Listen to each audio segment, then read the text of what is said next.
Hi friends, அனைவருக்கும் வணக்கம். இன்னைக்கு வந்து பார்த்தீங்கன்னா ஒரு முக்கியமான நாள், ஒரு சந்தோஷமான நாளுங்க. பார்த்தீங்கன்னா 15 ஆண்டுகள் வெற்றிகரமாக முடிச்சு 16வது ஆண்டில் வந்து காலெடுத்து வைக்கிறோம்.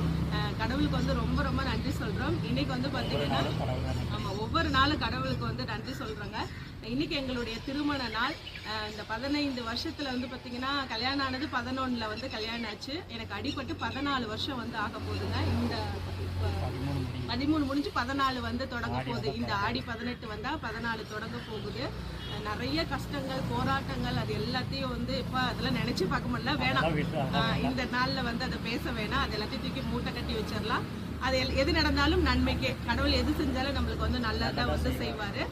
அதுக்கப்புறம் வந்து பார்த்தீங்கன்னா இன்னைக்கு எங்களுடைய திருமண நாளா, உறவுகளாகிய நீங்கள் எங்களை வந்து வாழ்த்துக்கள் சொல்லுங்கள், ஆசீர்வாதம் பண்ணுங்கள்.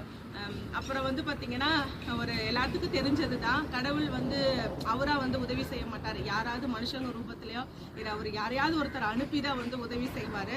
அது உண்மைதாங்க. கண்டிப்பாக என் வாழ்க்கையில் வந்து நடந்திருக்கு. ஏன்னா கடவுள் வந்து என் கூடவே வந்து இருக்கிறாரு. உங்களுக்கு ரொம்ப ரொம்ப நன்றிங்க. அவ்வளோ பெரிய இதெல்லாம் வேண்டாம். கல்யாணம் அன்றைக்கு எல்லா உறவுகளும் சொந்த பந்தங்களை விட்டுட்டு என் கையை பிடிச்சி நீ கடைசி வரைய கூட வர இல்லை. அது நான் என்னைக்கு நான் வந்து என்னை நம்பி வரும்போது நான் வந்து கடைசி வரை கைவிட மாட்டேன். எவ்வளோ நாள் இருக்கிறோமோ அவ்வளோ நாள் வரைக்கும் சந்தோஷமாக நாம் இருக்கணும். எவ்வளோ கஷ்டம் வந்தாலும் சரி, எல்லாத்தையும் நம்ம போராடி நம்ம பேசி பார்க்கணும். அதுதான் வாழ்க்கை. கவலைப்படாது, ஆசீர்வாதம் பண்ணுங்க. நல்லா இருக்கு. இந்த 1000 நாளும் நீங்கள் இருக்கிறோம்.